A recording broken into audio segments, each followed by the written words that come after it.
Sama yang sudah nikah, perhatikan kembali. Perempuan itu istinjanya bukan cuman hanya sekedar sekedir, tapi benar-benar detil. Karena kalau tidak akan menyebabkan dirinya sakit. Ada sakit miom, ada sakit kanker, ada sakit kista. Dari miom akhirnya jadi kista, dari kista akhirnya jadi dusta. Lah bener. Dan kalau dia kena kista, suaminya pikir nggak bisa punya anak nih. Gue kawin lagi, didustain cintanya. Betul tidak? Betul. Yang perempuan silakan selamat mendengarkan ya. Yang belum nikah perhatikan tentang istinjanya, yaitu terutama adalah mandi haid. Kasus zaman sekarang ya, sudah banyak perempuan mandi haidnya tidak beres. Tidak beres karena tadi sudah dari istinja yang awal sudah tidak beres, mandi haidnya tidak beres, mandi nifasnya tidak beres, mandi janabatnya tidak beres. 4 hal ini yang dilakukan oleh perempuan. Kalau ini dijaga, insya Allah perempuan yang hadir malam ini semuanya masuk ke dalam surga. Ingat 4 ya. Yang sudah nikah jelas ada tambahan mandi nifas, mandi haid yang belum nikah. Perhatikan baik-baik agar supaya KP tidak banyak. Tahu KP nggak? Tahu KP? KPT. Astagfirullahaladzim. Masa harus aku jujur kepada kalian? KPT itu keputihan. Masa harus ku jujur lagi? Ya. Perempuan ingat. Kalau disebut petai, semuanya pada tahu petai gitu ya. Yang ada nanti lama-lama nanti kita bisa udah ikutin kemarin ya acaranya. KPT. Kunci pacai. Jadi itu perempuan ya, perhatikan. Zaman sekarang itu yang perlu diperhatikan, perlu dibenarkan. Saya tidak membahas yang lain, cukup istinja saja dulu dan pembahasan tentang mandinya perempuan. Bagi yang punya suami, tolong suaminya sampaikan kepada istri-istrinya sebelum ajal dijemputnya. Karena nanti kalau dijemput sama malaikat maut, repot. Mau tahu bentuknya malaikat maut? Mau tahu nggak? Hah? Mau tahu? Mau tahu bentuknya malaikat maut? Bener? Ntar kalau lu pada cabut nyawanya. Ya. Nabi Allah Ibrahim alaihissalam, 5 menit lagi nih jam kecepatan. Nabi Allah Ibrahim alaihissalam pernah bertanya kepada malaikat maut alaihissalam, yaitu malaikat Astagfirullahaladzim, ya Allah ampuni dosa hambamu ini. Wajib dihafalin 10 malaikat ya. 10 malaikat wajib hafalin. Insya Allah kapan-kapan ketemu Habib akan tanya ya. Wajib itu dihafalin. Ngaku ahli sunnah wal jamaah wajib. Ngaku ahli sunnah apa? Ahli sunnah beneran. Wajib hafal. 25 nabi wajib hafal. 10 malaikat yang wajib dihafal diimani. Jangan malaikat maut yang nggak tahu. Begitu datang cabut nyawa, nggak taunya bukan malaikat maut, jin. Ngaku malaikat maut, ya ambil ditumbal di Gunung Sindur. Ya. Bertanya kepada malaikat maut alaihissalam, ya malaikatul maut, kalau kau mencabut nyawa orang-orang beriman, rupa dan tampangmu seperti apa?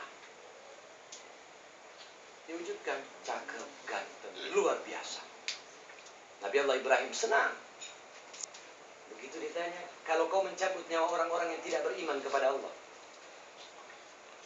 bagaimana tampangmu? Begitu diwujudkan tampangnya, Nabi Allah Ibrahim dalam kisah itu dikisahkan, diceritakan, pingsan selama 300 tahun. Ada riwayat mengatakan pingsan selama 100 tahun. Kalau kita gimana? Hah? Kira-kira kalau kita malaikat mau tampakin rambut yang putih bisa jadi langsung ubanan. Betul tidak? Ya, karena malaikat maut sendiri ini diceritakan oleh almarhumah ibunda saya pada saat beliau mau dicabut nyawa. Makanya saya bertanya sudah pernah tahu karena saya diberitahukan juga oleh ibunda saya. Almarhumah ibunda saya dicabut nyawa jam 4 subuh. 1 hari sebelumnya malaikat maut datang kepadanya dan memanggil, sudah waktunya kau pulang. Saya bertanya kepada almarhum ibunda, ya Umi, malaikat maut dalam arti bahasa Arab, malaikat maut ini pakaiannya apa? Dia pakai jubah putih, dia pakai imamah, dan dia pakai jubah serta surban. Dia ganteng, cakep, bercahaya. Dan dia mengajak Umi, sudah waktunya pulang. Terus Umi bilang apa? Umi bilang, saya tunggu anakku, masih dakwah. Saya kebetulan lagi dakwah hari itu. Setelah nanti dia pulang, ada di sampingku, boleh kau cabut nyawaku. Tuh, tawar-menawar. Kirain kagak ada. Ternyata bener.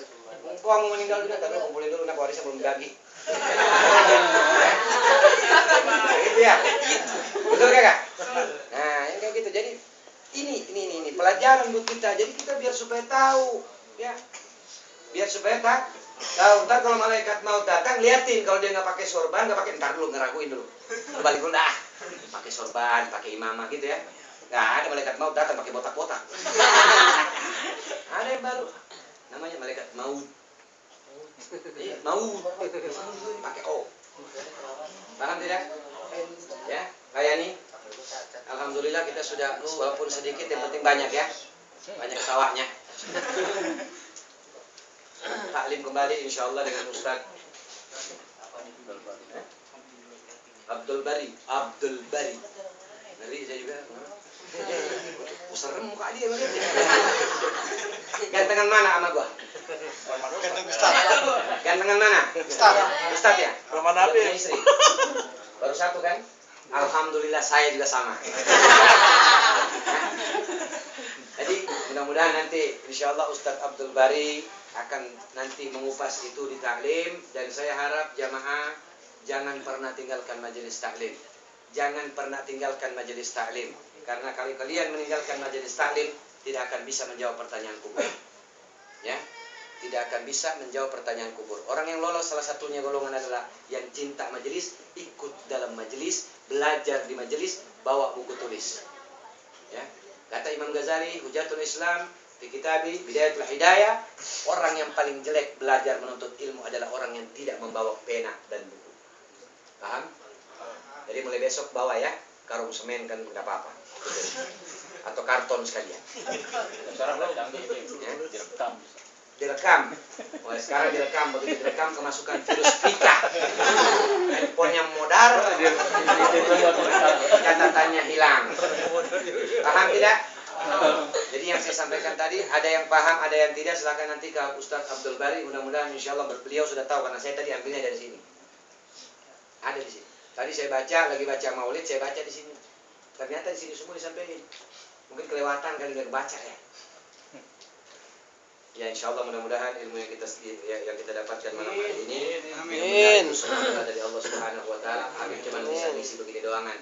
Karena ini majelisnya Ustaz Bari, majelisnya umat Islam yang selalu cinta kepada baginda Rasul, dan mudah-mudahan kita dijadikan cinta selalu kepada baginda Rasul.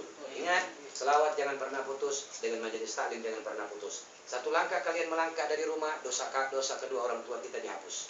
2 langkah kita melangkah dari rumah untuk ke majelis taklim, dosa keluarga kita dihapus. 3 langkah kita melangkah dari rumah, dosa tetangga kita dihapus. 4 langkah kita melangkah dari rumah ke majelis taklim, dosa sekampung dihapus. Jadi kalau majelis taklim sepi sama makanan, tagih sama tetangga. Amin.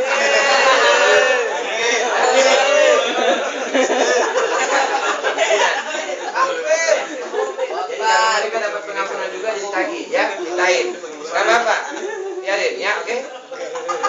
Paham? Nah, demikian. Assalamualaikum warahmatullahi wabarakatuh. Waalaikumsalam warahmatullahi wabarakatuh.